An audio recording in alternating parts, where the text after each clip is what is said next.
Takot si Lindy may iwan kasi mamimiss niya si...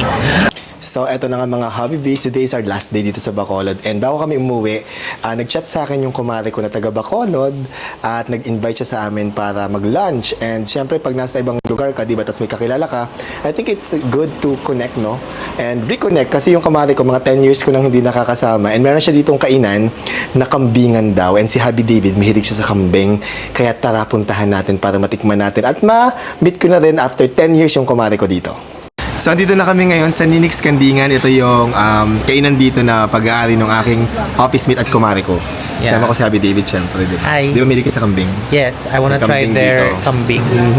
Mahirap lutuin ng kambing eh. Pero Yes. sabi nila masarap daw dito. Tikman natin. Kasama natin si... Si Kuya Barbs, ang anak ni Mami Silil, at saka si Doc JN, ang girlfriend ni Kuya Barbs. Let's go, kayo tayo. So this is Annie, ang aking office mate ngayon, at kahit nung nagsimula pala ako mag-work, office mate ko na rin siya. Sino ito? Si Ella! Oh my God, ito inaano ko si Ella! Ito inaano ko, mo. Last ko siya nakita parang, my God, maliit pa, sobrang liit. Ngayon dalaga na. At balita ko magaling din kumanta parang si Hubby din. Yes. Diba? Ang order namin ay ang mga bestsellers nila. This is barbecue, pork barbecue. Pork barbecue. Meron tayong lumpia. Lumpia. And then, ito nga, bestseller nila, kalderetang baka. kambing. Ay, kambing baka. Bakit may baka? Kambing pala. Pumunta ka ng kandingan tapos baka ang in-order I mo. know. Kalderetang kambing. Sa Bisaya kasi kanding, sa Ilonggo din. Oh, kanding pala ang Kanding, kambing. Okay. oo. Bago, okay. Oh, Kaya pala kandingan. Okay. Pag hindi ka mahilig maligo, kandingon. Eh, inasal din tayo. Siyempre, Of course, Bacolod eh. Hindi Bacolod. pwede. At KBL. KBL, anong What's KBL? KBL nga? Ano, kadyos, baboy, at Kahit- langka. O, syempre, kandingan to. Specialty nila is Kalderetang kambing. kambing. Dapat honest review lang. Oh, honest review tayo ha. Honest review, titigman natin. First and foremost, it's very tender. Malambot Oh, siya ha. lambot, Pag ha? ganonin mo pa agad. Ay, lambot ha. So, matagal Lambot. siyang pinakuluan. So, tignan ngayon ang lasa.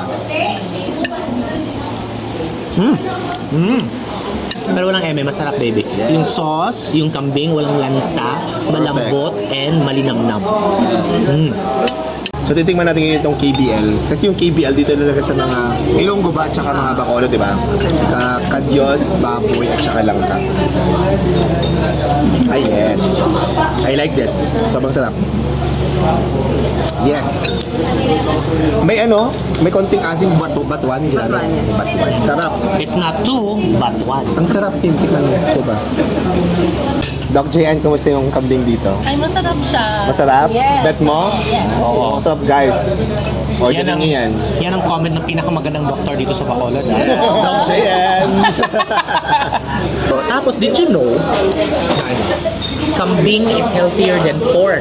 Malinis ang kambing. And mas malinis siya kaysa pork and mas healthy siya. Lesser, di ba, ang kanyang cholesterol? Yes. O, di ba? So kung nandito kayo sa Bacolod at mahilig kayo sa kambing, no, at saka sa mga barbecue or what, punta kayo dito sa Ninix Kandingan. So ito yung Ninix Kandingan, located dito sa GM Cordova, Buri Road, Mandalagan, Bacolod.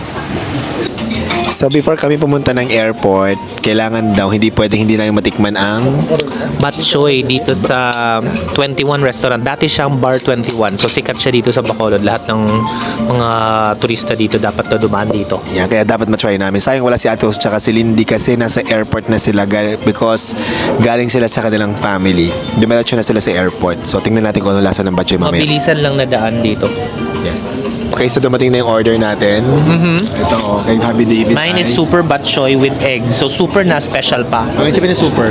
Ano yung Meron siyang pork, beef, may atay siya ng baboy, and then meron din siyang bone marrow.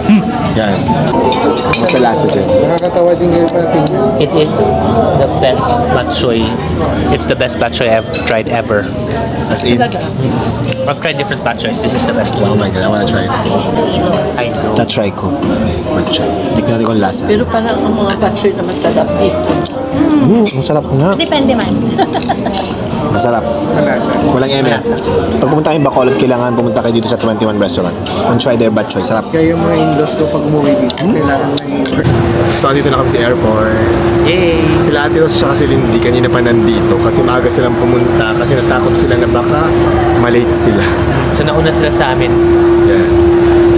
Anong oras kayo dumating dito? Wala po, sir. Ay, alas 2 po. Naantok na si Ate Ros. 2 o'clock, kaya binigyan ko ng pagkain. Ayan. Tsaka chips para may makain dito. Kasi 2 o'clock dito na pero 8 p.m. pa flight namin. Kalokang aga. Ba't ang aga nyo? Excited po kami, sir. Baka po, natakot po kasi kami, baka maliit na iwan po kami na aeroplano. Baka doon maiwan. Pero hindi kasi bumabagyo so baka mamaya wala silang masakyan. Kaya mabuti na yung maaga, di ba? Alam din po kanina, sir.